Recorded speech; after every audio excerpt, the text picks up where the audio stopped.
We are live. Look at there. What's happening, fellas? Let's get straight. This is I'm not used to being top right. I have to get used to that. Let's get it rolling. Welcome into Inside Carolina's On the Beat Live. I'm your host, Tommy Ashley. That's Ross Martin. That's Adam Smith. And that's John Bowman. The premier Tuesday night Inside Carolina podcast that we've got going on. We are live a little bit after 9 o'clock. Ross, I'll come to you first. The title of this show is Crossover Season. Safe to say it's pretty hectic around these parts, right? Yeah, I mean, it's busy. Good to be with all y'all here. It's rushing into the household here. It's busy. Last night, got home at 1:32, and then wake up, work a little bit, and then you have interviews today at 5, and then Mac Brown tomorrow, and then another game on Friday, and then Wake Forest on Saturday. So it's back to back here for a good 4 weeks, and UNC football season is extending. Expect to be in Charlotte for the ACC championship game and a premier bowl game as well. So it's not like it's going to stop until after the new year for football.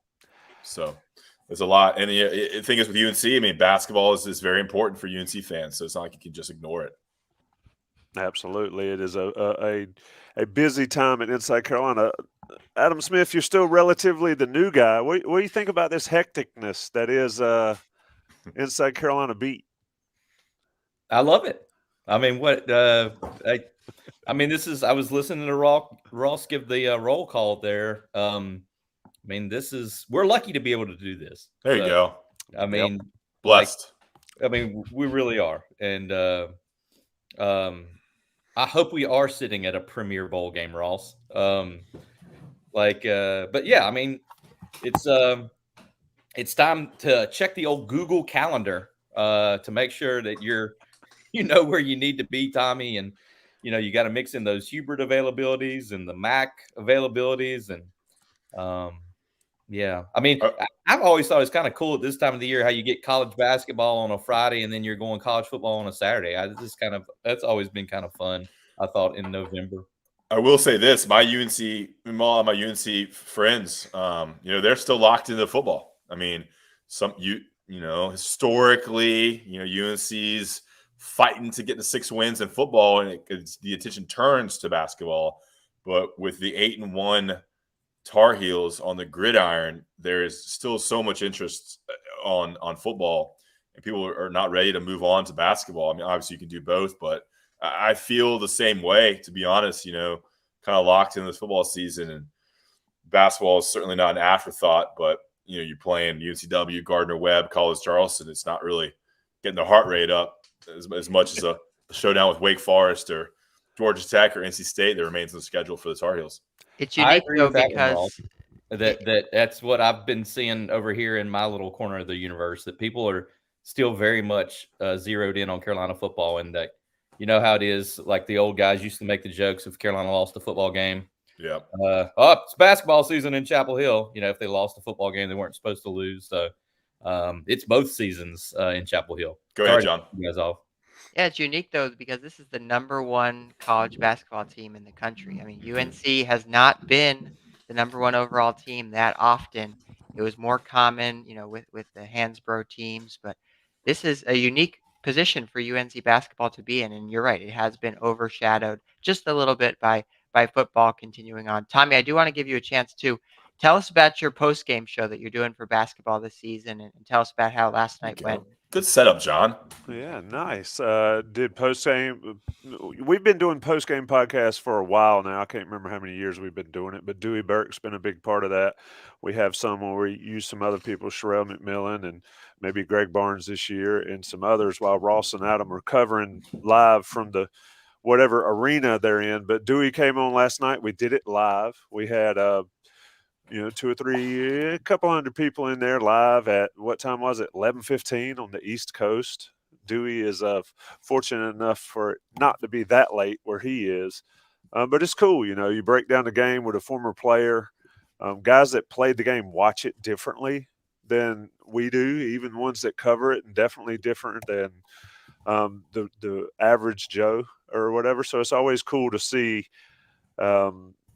Dewey and talk to Dewey about it. It takes me a minute to get back into the swing of things. Ross and Adam, I don't know how you guys transition, but it's like it's hard for me to talk about basketball when it's still football season, and that's even when Carolina hadn't been good in football. But Dewey's always so knowledgeable and easy to tee it up. You just let him go, and he agreed that game was good for Carolina basketball last night. It was ugly, but UNCW could play, and I listened to Tate and Titus today, and they were talking about how terrible the preseason or the early season basketball slate is, at least for the first couple of weeks. And I thought it was good for Carolina basketball to have to play somebody that was good and sort of knock them down a peg and still get the win. But let's talk about this Wake football game first. Real quickly, I see a comment about Dewey being terrific analysis. Dewey is unbelievable on the post game. I mean, he is so good. You mentioned it, Tommy, but it's very important. I've transcribed a lot of what he said last couple of years, but definitely check out the post game podcast. I mean, Dewey is unbelievable analysis that he brings. It's just so different than what you would hear from anything I say or Adam. I don't know, but it's great. So check it out. Yeah, Sherrell's great too. I always love listening to Sherrell too. Yeah, Sherrell's one of a kind. I mean, love that guy. But here's the deal about Dewey, right? And it's about athletes in general. I know that in the past we've had walk-ons or athletes on or whatever that might not have played a lot or didn't play in the pros or things like that, and they've said some things that have sort of teed people off. And then the comeback is, well, they didn't play. Well, they're on the team, and if you're on the college basketball team, and if you're on a North Carolina basketball team, and you're around it as much as those guys have been, it rubs off. And Ross, like you were saying, Dewey's it's just, Greg and I do the next level. Dewey Burke is the next level when he's talking about Carolina basketball. And, he sets me straight a lot of times, and I try to ask questions from the fans and everybody and all. And I thought last night was a perfect example of that. And so if you haven't listened to it, go check it out. It's on YouTube. It's on the Inside Carolina podcast feed. But, yeah, talking to somebody that has been in the arena is different than talking about anybody else involved. So pretty cool stuff. Appreciate the shout out there, John and Ross, getting in on it. Maybe one day when you guys aren't covering or don't cover a game, we can get y'all on post games. That'd be fun. Ben can give you guys a night off one day, and we can do a post game pod. How about Tommy? You've entered retirement here. Now you find yourself working Monday night at 11:45 p.m. It's tough. It's tough out here for you. I love it. To Ross's point, to Adam's point, we're lucky to be able to do this stuff. I mean, there could be a lot worse things to do. And I see these people in the chat, over 100 people now, and get texts and emails and all that stuff. And these guys know. People listen, people care, and they rely on us, and especially Adam and Ross, to get it to them. So it's the good thing about being retired is if you're up till 11 o'clock or 12 o'clock or 1 o'clock, you sleep late.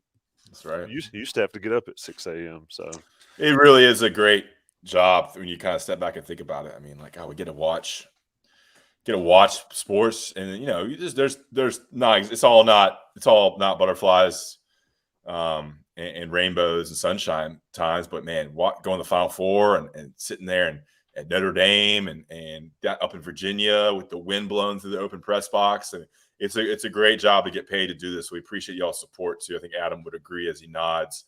But I mean, much rather doing this than sitting in some office selling insurance or on the phone, maybe making a little bit more money, but the lifestyle and having the being able to cover these players, these teams, cover Roy Williams, man, cover Roy Williams will be something you tell your kids about.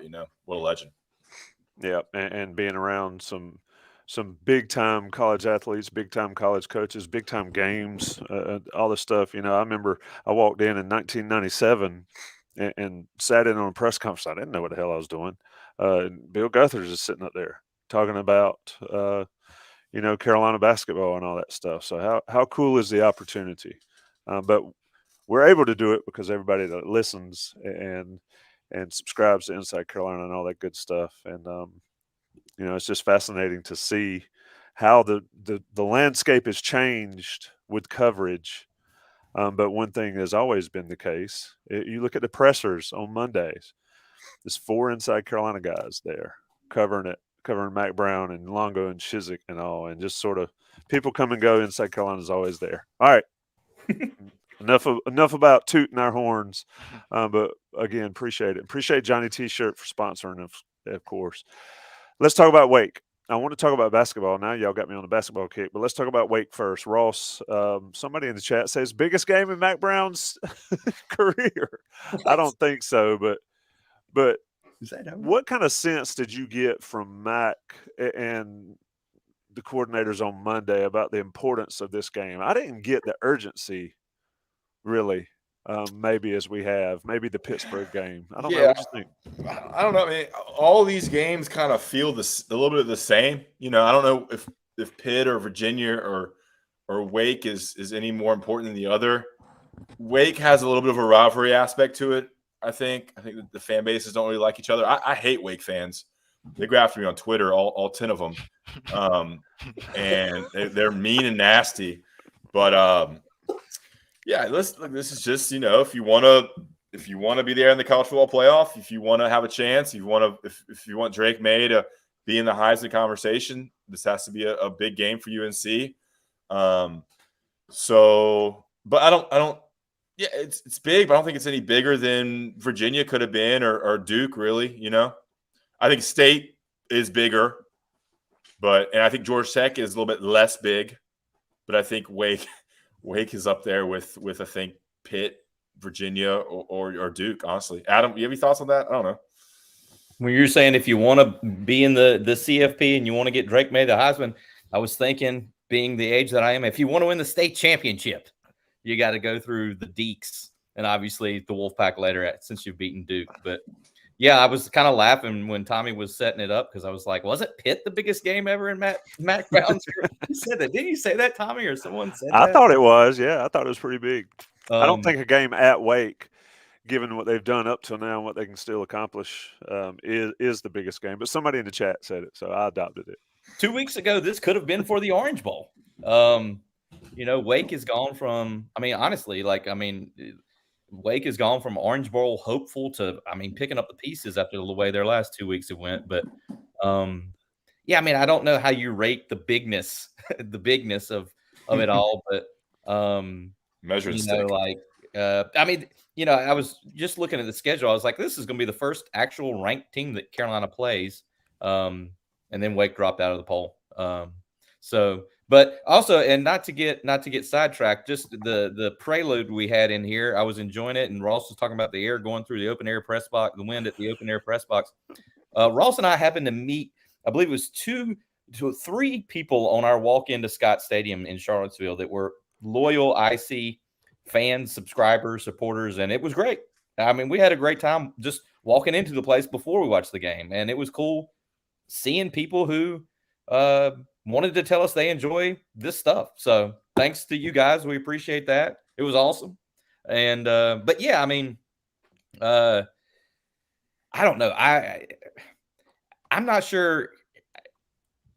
I think Wake, Tommy, is there an old school saying about a wounded animal? I think that Wake, has to be looking at this thing as a get well game in terms of the Wake offense and the UNC defense. I think Sam Hartman, I was looking it up earlier. If I remember it right, I think he's thrown for 9 touchdowns the last 2 years against Carolina, if I have it right, and over 400 yards or right at it. So, but yeah, I actually think they're huge because, like, if you lose one game with your Carolina, you're not out of the race to win the Coastal. You're probably still going to win the Coastal somehow, some way. But, like, if you lose one game, do you feel like, the shine is off what's happening right now at 8-1 and 5-0? I don't know. How do you guys feel about that? Like, you want to keep this momentum going. Yeah, I think if you want to win every game ahead of you. They're on a path now where 11-1 is a great chance for 11-1, and 12-1 is a possibility. So if you want to do that, this is a huge game, right? You're at this point now where every game is big because teams are coming for you. And the stakes, not only that teams are coming for you, like everything is meaningful because you need to keep stacking it. But yeah, the stakes. You're playing for something in November, as Mac has said a couple times now. Yeah, the more you win, the bigger the games get. right? If you're Mhm. 5-4 right now, or whatever, 5-3 right now, Yeah. it's a big game for the water cooler.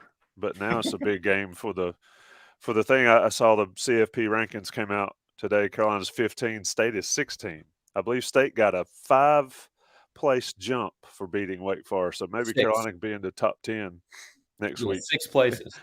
if Hey, they can beat Wake. props to State. That was a big win for them, I thought. Kind of Yeah, I put mean, it all together. Close your ears, IC faithful. Close your ears. That was a big win, and for what they've done, losing their starting stud quarterback, Heisman hopeful Devin Leary, check down Charlie. I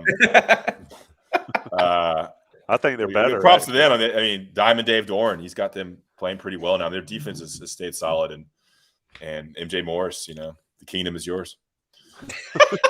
No one will get that joke. That's an inside joke, but Ross is on a roll today. But yeah, Carolina has to play Wake. I mean, to the point about a wounded dog, I don't think it matters when you play App and Wake and Duke and State. I don't think it matters how many games they've lost. I think they all hate Carolina. To Ross's point, Wake Forest is vicious now. Well, those Wake Forest fans, I'm not going to say how many of them because I'll be in Winston on Saturday. I don't want to run across them and have to handle business. But it's a rough bunch up there. Ross, let's talk about this pressure and this blitzing question. You ask it to Gene Chizik. You didn't go up there and saying, why in the hell don't you blitz on 3rd and long? Why you only rush 3? You ask. The need to get more pressure is important, is it not? And how do you intend to do that and all this stuff? yeah, I mean, Chiswick didn't really give much of an answer, did he? Uh-uh. Look, I think I just don't think they have the guys that can get. You need an elite pass. It's a one-on-one battle, right? You need a guy that can beat another guy to get the quarterback, and they don't have that guy right now. And Noah Taylor was kind of that guy, but he only had 3.5 sacks when he got injured. So you have to bring an extra person if you want to get pressure. So that means bringing 5, dropping 6. But it felt like Brennan Armstrong sat back there and could do whatever he wanted back there. He had plenty of time. 1 sack for UNC, Cedric Gray, and that was Chris Collins got him. Cedric got him. It wasn't like some crazy sack.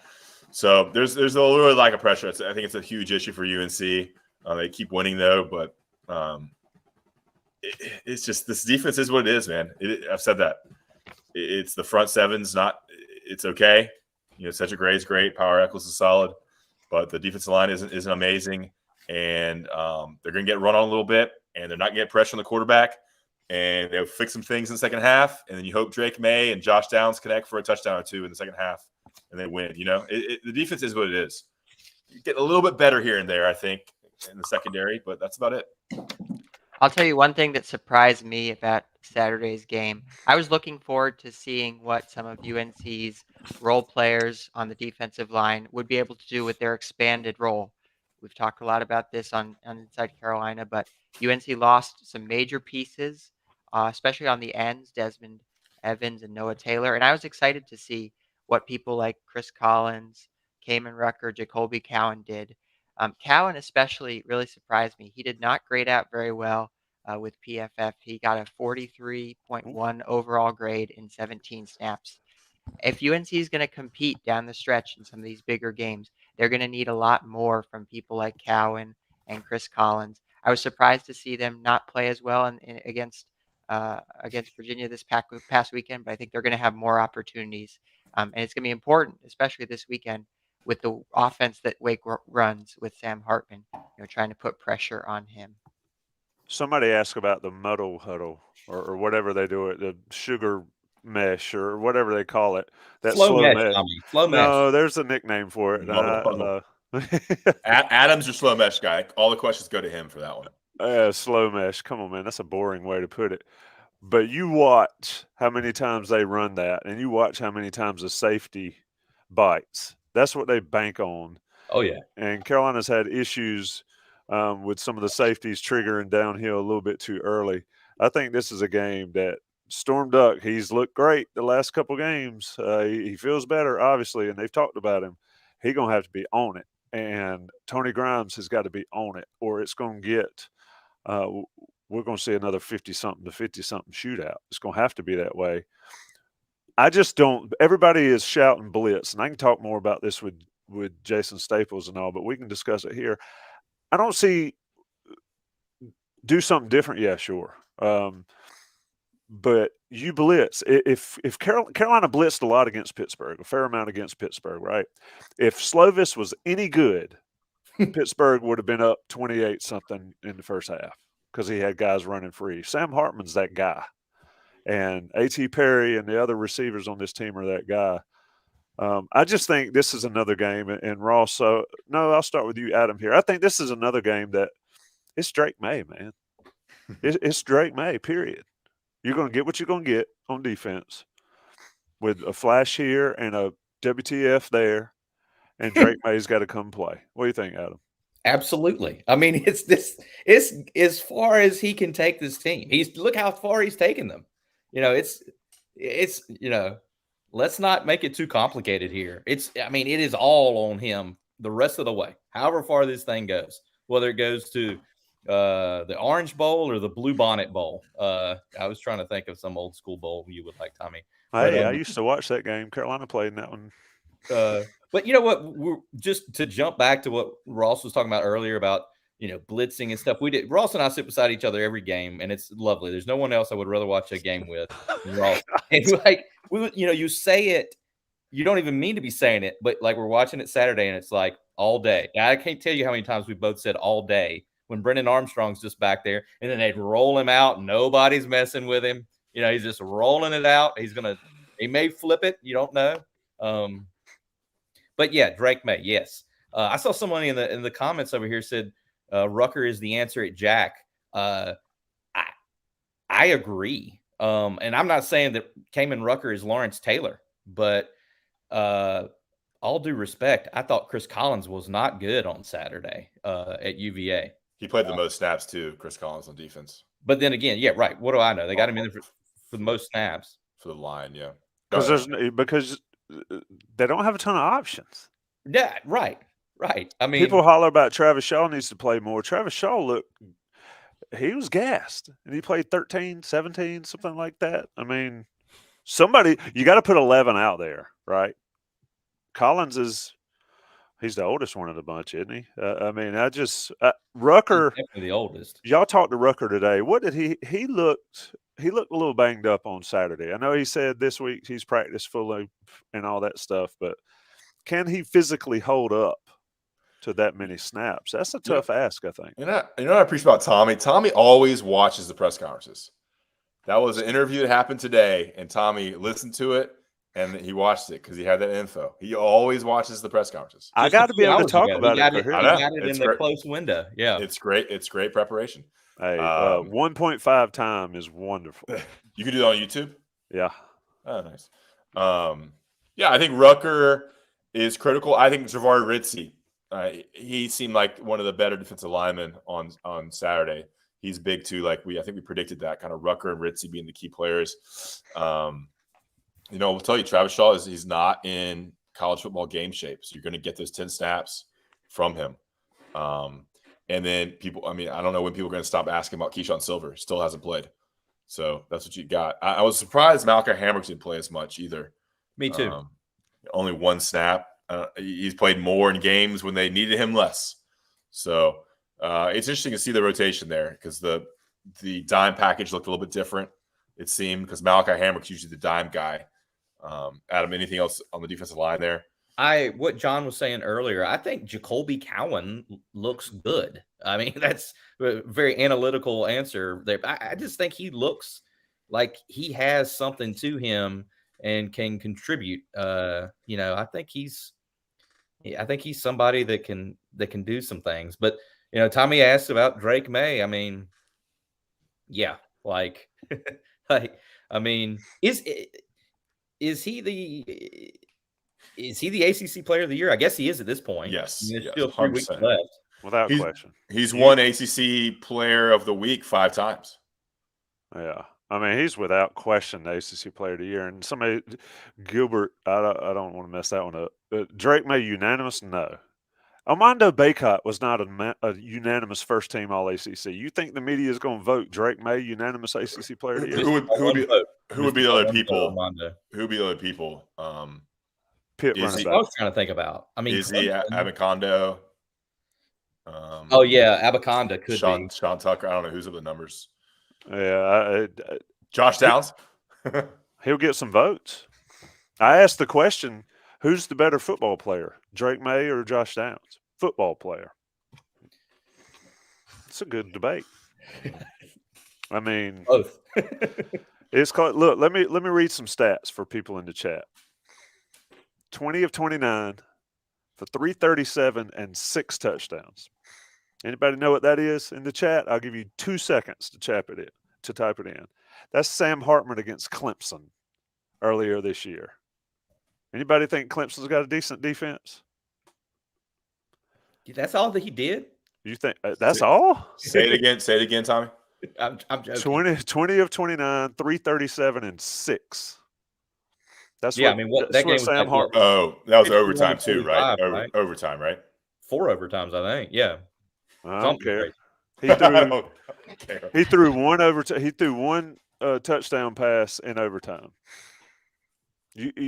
I'm telling you, Sam Hartman's going to get his stuff here, whether Carolina blitzes or not. And somebody's already said Clemson's defense is whatever. Okay. I mean, I don't know what people expect from this Carolina defense. I expect them to do what I said earlier, and I expect it to be on Drake May's shoulders again. I mean, somebody prove me wrong. Somebody tell me wrong. I'll believe it when I see it. But if Carolina comes out and blitzes over and over and over again, they might get a couple sacks, and they also might get whipped. Well, here's the deal, though. I mean, Sam Hartman's been sacked 11 times the last 2 weeks. I mean, yeah. I mean, I think you got to get to him. They can't get to him without blitzing. I mean, Carolina's last in the ACC in sacks.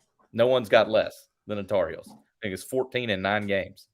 But I mean, what Louisville and NC State were able to do to him was to pressure him, to hit him, and I mean, Ross and I watched that NC State game. Like, it looked like he forced some throws because they were behind, and he was trying to make something happen. And he wasn't worried about his efficiency rating. He was trying to get the ball to some guys to score some points, and he forced a couple and got a couple picked off. What is it? 6? I think he's thrown 6 picks the last 2 weeks, because he's had people in his face, and he's not 6'5" like Drake May is.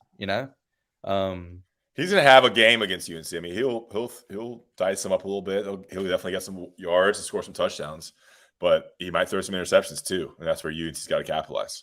Yeah, I think you got to get your hands up. To your point, Adam, about him being short, you got to get your hands up. State was knocking down passes left and right by getting their hands up. You don't have to get to him.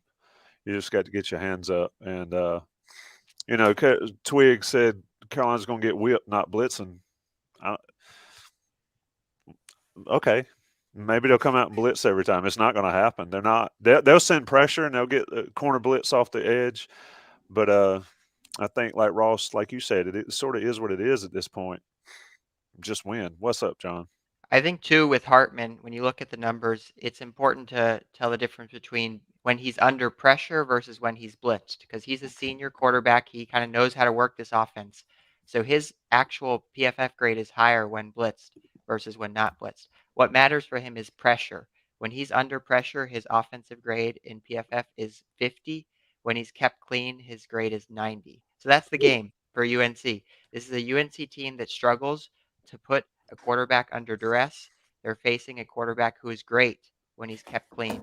That's sort of the whole game this weekend, whether or not UNC can find any way to put pressure. Doesn't have to be blitzing, just putting pressure on Sam Hartman. And blitzing does not equate pressure. Mm-hmm. Where are we going with this? What's Drake May need to do on Saturday?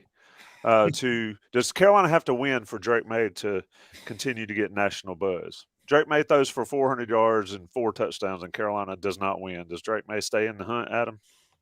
Man, that's a good question. Yeah, that's a good one. Because if he puts the numbers up, I think he's going to have to throw for 300 yards and like 3 or 4 tutties. Yeah, I don't know. Like, I mean, I'm not exactly sure who's the Heisman front runner, who the top 3 are, the top 5. You said muddle huddle. It's ringing in my ears, Tommy. Like, I mean, it's a muddled race, isn't it? Like, who leads? Well, I saw Dennis Dodd the other day or today had Drake Maye as his number one guy in the Heisman. Stroud from Ohio State is widely considered to be the front runner. I don't think Hendon Hooker is, even though if Tennessee wins out somehow. But it's Stroud. I don't think the Alabama quarterback should be up there. The running back from Michigan's getting some buzz. Right. Blake Corum. Mm-hmm. You know, somebody said Bo Nix. He's getting the hype. His betting line or whatever you call it is higher than Drake Maye's. I just don't see that. He's still Bo Picks to me. Shout out Gregory Hall on that. Ross, he's playing great. I think he's completing like 75% of his passes. Bo Nix. Anyway, it's amazing what happens when you get the hell out of Auburn. Shout out to Gregory. Love you, man. Wish you'd come join us. I know you're out there.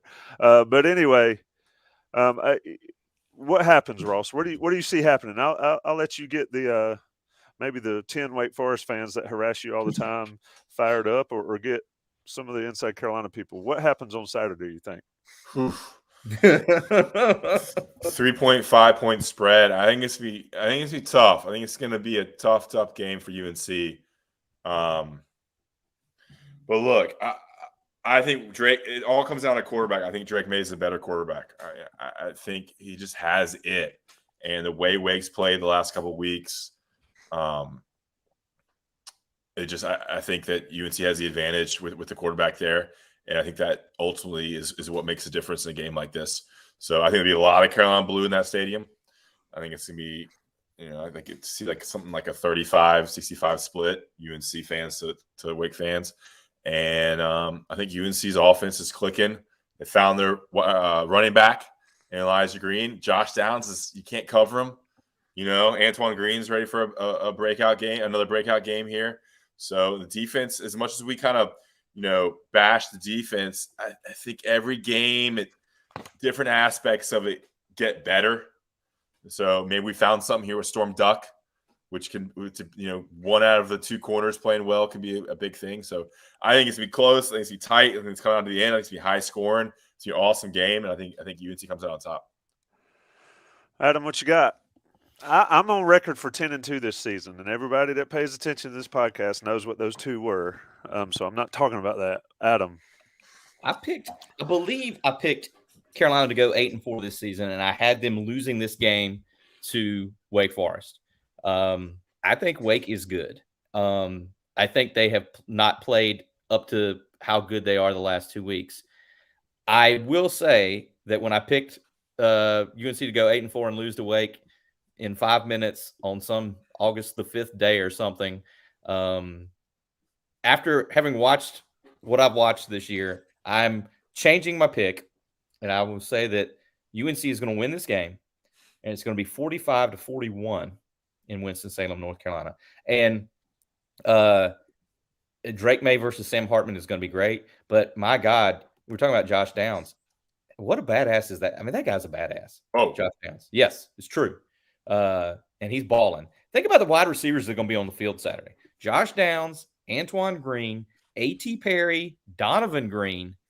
These guys are nasty. I mean, you guys have seen Wake Forest play. I mean, freaking A.T. Perry looks like Michael Irvin running around out there. He's like 6'6". That's another thing that we're going to have to talk about, or UNC is going to have to address, the height of those Wake receivers. You got like 6'6" and 6'3". With Donovan, I believe Donovan Green's 6'2" or 6'3". Those guys are tall, and Hartman throws them up to them. But I mean, look at what Downs has done the last 3 or 4 games. I mean, he's just on another level. And, it seems like Carolina, if you get to a certain point in the second half, let's just go to Josh Downs because no one can cover him. Just go to your best player. And he even said to us after the game, I'm sure Ross remembers that his legs were tired on the punt return, because he's been catching so many balls. But he's like the ultimate X factor. I feel like Josh Downs, but That's what I've got. I've got a shootout. I mean, the last 2 times these teams have played, it's been like 59, 53, and 58, 56. There was the game in 2020 when Sam Howell threw for like 500 and some, the school record. Last year, Ty Chandler went crazy. If you remember, Wake was unbeaten last year when Carolina played them, and they were like number 8 in the country. They hadn't lost a game. Carolina gave them their first loss. I think it's going to be another shootout. I think it's going to be a lot of fun players to watch on that field Saturday night. Yeah, I think I'll do my picks on Thursday, but I think Wake losing the last 2, I think has gotten a lot of people's expectations heightened that Wake's not as good as everybody thought they were. And I don't know if that's the case, but I still think Drake Maye is the difference. Ross, let's take a break, come back after the break and talk a little Carolina basketball, but do your thing, my man. Yep. Blue Shark Vodka. Got the bottle here now. It's the smoothest vodka in the world, based out of Wrightsville, North Carolina. Connor Barth, shout out to him. The legendary UNC kicker is a part owner of Blue Shark Vodka. We want to shout out them and appreciate them for their support of our shows and this show and the Scoop, and of course calling the shots. Blue Shark Vodka, the smoothest vodka in the world, available in all 100 North Carolina counties. If you're tailgating at Wake Forest, got a holiday party coming up, maybe a little Blue Shark vodka, a little ginger ale, a little cranberry juice, and some orange slices, a little Thanksgiving punch. Check it out. Blue Shark Vodka. When you're supporting them, you're supporting us. And we know you love Inside Carolina. That's all I got. Tommy, the floor is yours. Oh, my goodness. You get to talk about that. I get to talk about Johnny T-Shirt. Love them both equally. Johnny T-Shirt and JohnnyT-Shirt.com. Great sponsors of the podcast. They've got all the swag you need, the crew neck sweatshirts. I walked out today. It was 85 degrees yesterday in Chapel Hill. I walked out today and I was shocked by how cold it is. And I immediately thought I need to get Johnny T-Shirt and buy me some sweatshirts. They've got everything you could need. Clothes, jerseys, NIL stuff, home gating, tailgating, stickers, anything you need at Johnny T-Shirt. Go see them on East Franklin Street or visit them online. They're alumni owned and operated, and you get 10% off your order. I'm curious as to how many people in the YouTube chat don't have Inside Carolina premium subscriptions. But I'd like to know that. Reveal yourself, because if you do and then you sign up, you get the Johnny T-Shirt discount. And look, I will save a ton of money by having a Johnny T-Shirt discount from Inside Carolina. It's just the way to go. Visit them. National Guys Pay the Bills. We'll come back on the beat live, 9:39 on the East Coast. We'll be right back. All right, on the beat live. I got a hangnail. That's what I keep messing with. Sorry about that. Ross Martin, Carolina basketball started on Monday night. UNC Wilmington, mentioned it earlier. I thought it was a good game for Carolina to have. Just your general thoughts. I mean, we've heard a ton about how good this team is and how good this team is going to be. What do you think in their first episode on Monday night? You sure don't want to talk the election, Tommy? I do not want to talk elections. I am so sick of it. Look, just vote. Whatever your views are, just vote. But I am so sick of people texting my phone telling me that somebody's a pedophile and I don't need to vote for them. I think I get that response. Polls are closed, though. You can't vote anymore. On a roll, man. It's because I'm tired, right? Look, this game was ugly. It was sloppy. It wasn't pretty. I don't know how much we can really take from it. It was cool seeing Nance out there and Seth Trimble. And I wish Tyler Nickel had shot the ball a couple more times. But, I wrote about it. It's kind of just like, the first game jitters. Hubert Davis said that the team seemed a little nervous and anxious, kind of getting those first game jitters out of the way. I really don't know if there's really much to kind of glean from this. They won. They didn't cover the spread. I made $10 off intern Grant Hughes. He bet UNC plus 28.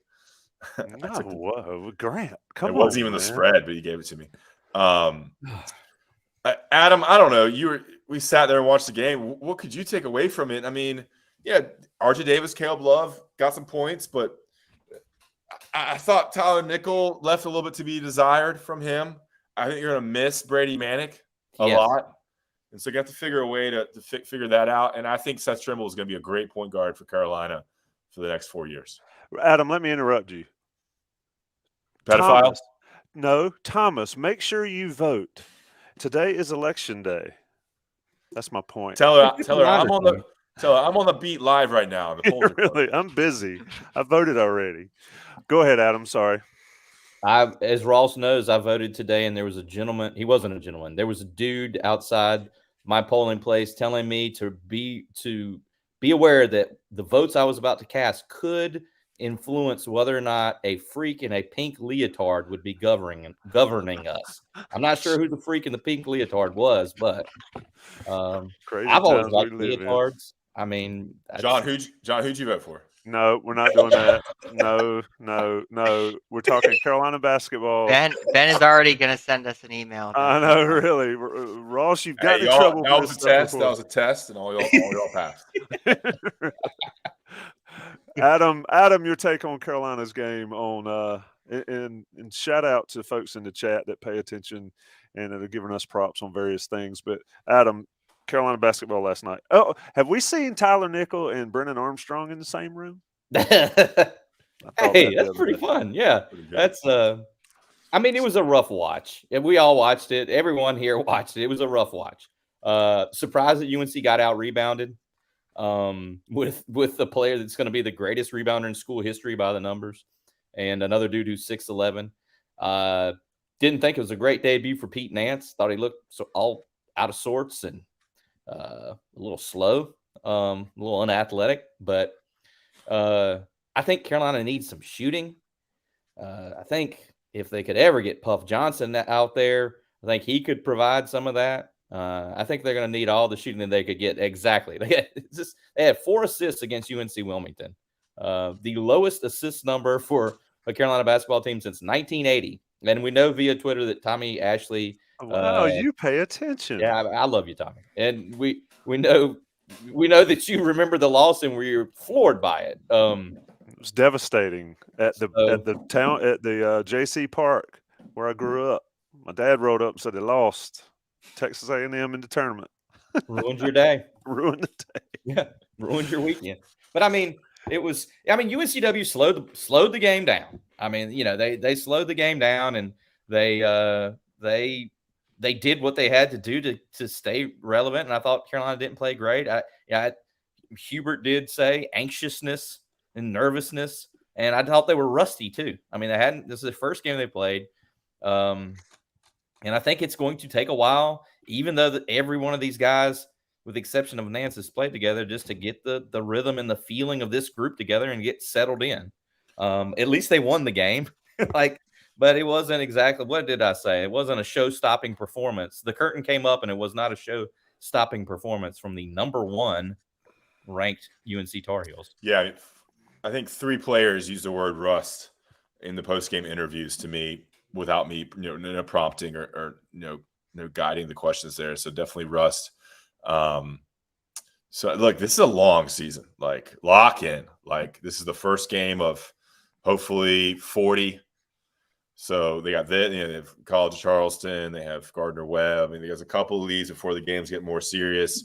So, these kind of games are good to get back to practice, figure out you get comfortable, get used to playing with Pete Nance, get used to playing with Tyler Nickel and Seth Trimble. So that was my major takeaway. Nothing crazy. Rome wasn't built in one day. It was worked on every day, was the big quote from Hubert Davis. So, yeah, the offense was not flowing at all. 4 assists. No. I mean, look, they held UNCW to 3 assists, 7 assists total. And when Hubert Davis heard that, he laughed. He just kind of sat back in his chair and chuckled. So not pretty. I mean, looking back at this team in March when they were rolling on offense, this was far from it. It's interesting. Like UNCW doubled Armando sometimes, and then Carolina couldn't exactly exploit that by passing it around. And then there was other times I thought that Carolina overpassed. I thought there was one time where Seth Trimble had like a layup or even a dunk, and he's kicking it out to Leaky in the corner for a 3. And I was thinking, like, why are you not just laying the ball up? Like, you know how it is when, you know how it is when you play pickup basketball and you want to like make sure you share the ball so the other guys don't think you're a jerk. I thought there was some overpassing sometimes. And it was just kind of a rough game. Heck, I mean, we thought RJ Davis might have caught a knee injury and Leaky might have hurt his foot, but they turned out to be fine. And I think this team is going to severely miss having a knockdown shooter from the corner. Yeah, just thinking about it, like who is that? Because it can't be really RJ Davis and Caleb because they're not that kind of player. They're the drive, dish, get a three, but they're not the sit in the corner, knock down a three. You can trust to have them to knock down 4 or 5 threes. You're talking about a guy that's a catch and shoot player like Maye. Like RJ and Caleb have the ball so much. They are on the ball off the dribble. But they need a catch and shoot person. And I was thinking that, maybe Puff, maybe Dontrez. Maybe nickel. I don't know. Yeah, maybe I don't Tyler. think it's going. I don't think it's nickel, but I don't want to base a lot off one game. UNCW was somebody in the chat said UNCW would be 500 in ACC. I believe that they'd be close because the ACC is pretty much garbage past 7 or 8. John Bowman's shaking his head. No, I'll let you get in there. Hold on. Yeah. I'm gonna give you a chance. Yeah, go ahead. You don't think UNCW could play 500 ball in the ACC? I'm a little caught without my research here. I haven't looked at their KenPom rating, so I don't know exactly. But I don't know about that. The ACC is still a really solid conference. My biggest takeaway, though, I agree with you guys, was the 4 assists. That's a really low number for me. I think UNC sort of missed having a primary facilitator or creator. And as we saw when Armando was double teamed, like Armando isn't necessarily going to be the guy who's creating for others. Caleb, that's never been his strength, creating shots for others. So I think that's going to be a plot, a theme throughout the season, seeing who can be that person to create clean looks for other people on the team. I was impressed too with Seth Trimble. I thought he looked really athletic. He was really in control too of permission. I did just see that. Permission, John. Permission to speak. Yes. I figured out how to do controls now. So you got the controls. That's not good. But let me throw you one up. Since y'all are shouting down my UNCW thing, they won 27 games. Shout out Scott Holland. You got my back. UNCW won 27 games last year. This team's a good basketball team. Pete Nance is going to have to be more aggressive. Brady Manick did not shy away from shooting the basketball from game 1 on. Nance, what did he take? 3 shots, maybe 1 3 from the corner. I think we misspoke last night about he didn't take any threes, and I think Armando in the post game said he's got to be more aggressive or whatever. I think you've got 3 scorers. You got RJ, Caleb, and Armando. You got to have a 4th, and it's either going to be Pete Nance or Puff Johnson. Excuse me. It's got to be one of them. And to y'all's point, it can't be kick the Leaky in the corner every time. Leaky will make that once a game maybe, but I think they're going to need a guy. And as far as Tyler Nickel, I mean, I know, Ross, that's going to be your guy forever, and he's going to be good, but he's going to have to play defense or he's not going to play. We know how Hubert Davis thinks about that. So I just think it's game 1. They won the game. Somebody also said it's November. Think about how last season started. I think folks need to realize that this team was not good for the first 2 months of the season last year, and it's virtually the same guys. A lot of people saying Puff can be that knockdown corner 3, catch and shoot guy. Based on what? I mean, he hasn't gotten the time to prove that, and that's probably for a reason. So until he proves that, I mean, what did he probably make 10 threes last year? 10, 15 threes last year? I don't know. Come on, producer John. And Puff, that guy. And Puff, like, he's not healthy. What's the best availability? So, sure, Puff's great. He had some big games last year, but he's not that. He is not Brady Manick. And so, I don't know. I think that's going to be a theme, like y'all said, is who can knock down a shot. No, look, they could be more dominant inside with Nance and Baycott. I think that will start clicking. So they have some score. I mean, look, RJ Davis, Baycott, like you said, Tommy, RJ Davis, Baycott, and Love can pour it in. They can all go for 25. Not Puff all at the same time, but Puff hit 6 3-pointers last season. there you He go. shot 23% from 3. Another point as we're But he talking about didn't play. He didn't play a lot yeah, either. Like he Well, he didn't had that play many. 16-point game at State and 11 in the NCAA championship game. I was thinking he might have hit like 23s, but I was double. wrong about I that. think double fingers like 3 or 4 times the whole year. He's Yeah. going to have to step up. Somebody said ahead, Nance John. shot 42% from 3 last year. He made 1.3 threes a game. Yeah, That's not a lot. yeah. I mean, hey, how about this one? I was looking at the old school box score on a sheet of paper when I was about to walk out last night, and Caleb, RJ, and Leaky Black, who I would consider UNC's best passers, combined for 1 assist. Like, whoo, boy. But you can't have an assist if the shots don't go in, obviously. So I think they'll be fine, but I mean they weren't any good last year to start the season. I think it's different too when you're number one and everybody wants a piece of you. There's a completely different mindset, and I don't think it's just as easy saying, "Okay, we're good this year." I don't think it works that way. Got to Anyway. recruit shooters. DeMarco Dunn, could he be the shooter? I mean, they got to recruit. You got to recruit and have shooters. That's the name of the game now, right? Spread the court in this Hubert Davis offense. It clicked last year when you had that guy shooting from the corner. One thing I think defense will be big this year. They look good on defense. Yeah. One thing too before we leave the Brady Manic point, I think that is one of the takeaways from last season. They had one good lineup. They had a really good Iron 5 lineup, and they rode that lineup in the last 6 weeks of the season to a lot of success. So now they have to sort of reconfigure what that crunch time lineup is going to look like, who they're going to count on. So I think some of this early season, fluctuations in the performance is expected as they find what the Iron 5 is going to be for this season. One thing that stood out last night is they rolled out 3 guards a lot. They went Davis, Love, DeMarco Dunn, and they went Davis, Love, Seth Trimble. That's 3 players under 6'4". Not really a 3. It's kind of like 2 1s and a 2, or a 1 and 2 2s. It was interesting. We didn't see that at all last year. Did I see a lineup when Leaky was playing the 5, or was Nance out there all the time on that group? They had a couple of times they had Nance at the 5 and Nickel at the 4, and then one time they had Nance at the 5 and Leaky at the Leaky is the Nickel and Leaky is the second biggest players with the 3 guards, which I like. That's fun. I think Nickel is a stretch 4. I don't think he's playing much 3. It's not everything's a little flexible too. So, but yeah, I think he's kind of that stretch 4, 6'7" stretch 4. Yeah, use this part of the season to figure it out, and then when the thing about it, ACC starts early, but don't they play 20 ACC games? I mean, use the first 2 months of the season to figure it out, because nobody cares. I mean, how many people remember them getting drilled by Purdue? They played Purdue well. It was Tennessee.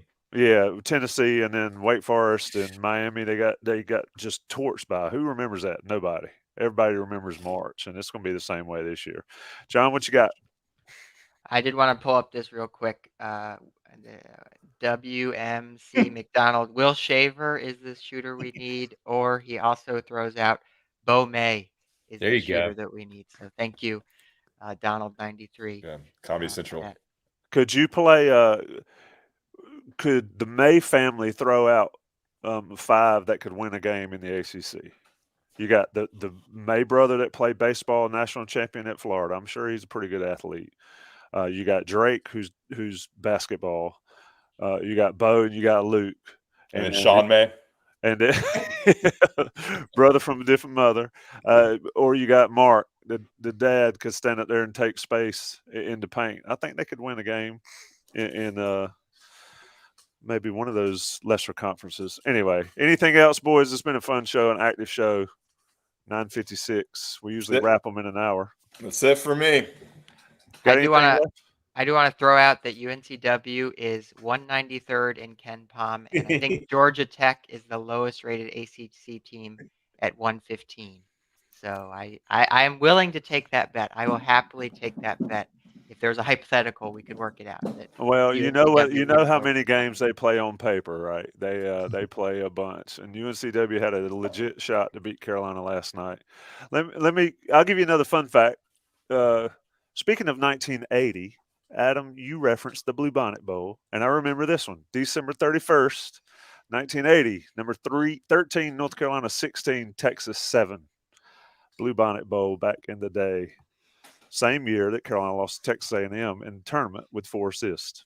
Our guy Kenny Hardy was tuned into the interviews today. Look at him with the Awesome Richards at the 3. How in the world did Awesome Richards play small forward at his size? Is what he was claiming today when we were talking to him over at football interviews. Yeah, talk about Awesome Richards a little bit, guys. Y'all, I listened to that presser. Ross, that is a cool kid, man. Yeah, he's great, man. He is so modest and kind of oddly soft spoken, but still kind of provides you with a lot of good stuff. And he's that classic lineman. It's just not much bravado, but it seems like just a good, nice guy. And he's gotten a very. He starts his 3rd year starting, so he's experienced. He's a veteran, and he is having an unbelievable season. I think he's given up only 5 pressures, 1 hit, 0 sacks from the left tackle position. So we talk about Josh Downs and the running backs and Drake Maye, but a lot of that success is Drake Maye's not getting pressure from his side. He's a fun interview. We had some fun with him today, and Elijah Green was also a great interview too. I mean, that guy he's going places. Politician or businessman or CEO. Those 2 guys were impressive. We talked for each of them for about 15 minutes tonight. That'd be a great ticket. Elijah Green and running mate Awesome Richards. I mean, you're talking about Awesome Richards. He literally smiles as he talks to you. He's such a pleasant human being. Like, he's smiling while he talks to you. And Ross was right. So soft spoken. And he's out there knocking people's heads off. Sorry. It's interesting recruitment there. I mean, this guy, looking at his recruiting profile right now, from Haverford School in Haverford, Pennsylvania, he's ranked 901 in the nation, the 74th offensive tackle. So that kind of just shows you, this is the 2019 class. This is the Sam Howell class. This is the first class for Mac Brown. That kind of shows you about recruiting rankings, man. 901 in the nation.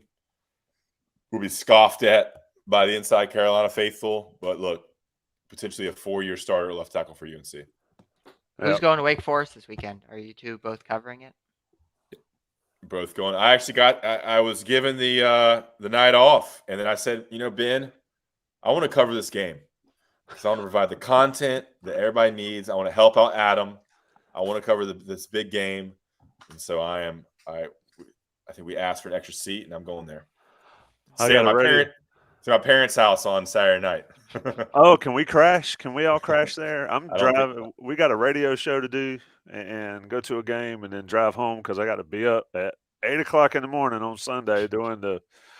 Again, I don't know why. You're doing the show from there? That's the plan. We'll see how it works. Lawrence Joel Arena, whatever it's called, parking lot. What is that? Oh, parking lot. Okay. Oh, from Joel Coliseum parking lot? Yeah, that's like the big public lot there. So we're gonna take that over. Okay, yeah, you're right. Sorry, I thought you were talking about the football stadium. Okay. No. The parking lot, the basketball arena. Yeah, you got it. I'm gonna pull up to the front door of the football stadium and do a show. No, what we got left on Inside Carolina this week? Let's see. We got On the Beat Live right now. This will be on the podcast feed shortly. We've got Next Level with Greg Barnes and I. We got a special guest for that one. We'll get y'all. We got the game plan. We've got a special edition of Coast to Coast that'll be dropping tomorrow with National Signing Day in basketball tomorrow, starting tomorrow, running through next week. We got VIP show later in the week, hopefully. We got the game plan. We got Inside Carolina Live on Saturday. I'm talked out, boys. Calling the Shots audio will be after this podcast audio. Right, Tommy? Yep. Drop calling the shots after. We always tack that on. And like I've told people, in addition to tacking shots on this, if we do an interview on Next Level that we think is a good enough one for you guys, we'll attach that interview portion on the end of game plan. So try to get everybody covered and get everybody the content you need. Find a better place to get podcasts and YouTube content. You can't do it. Tommy's Adam? doing 7 days a week. Got a show every day. I Full respect time it. Tommy. Oh, yeah, I wish I had a voice like Ross, instead of this countrified voice. That's one thing YouTube does, though. There's no off season and there's no hiding. So I got to make sure I behave when I'm out in public around all you guys. Ross Martin, Adam Smith, John Bowman, Johnny T-Shirt, and JohnnyT-Shirt.com. It's been On the Beat Live with Inside Carolina's family of YouTube and podcast shows. We can do that. Throw it up there. Special edition. No, I was just saying that I think he was commenting that 20% of this pod behind the scenes. Oh, Sorry, I didn't mean to distract you. Let's get out of here. No, I was like, that might be a good idea one day. We can shoot the breeze with the best of them. Let's get out of here, though. Everybody be safe. See you Thursday night live on the game plan. Check out Inside Carolina. We'll see you in Winston as well.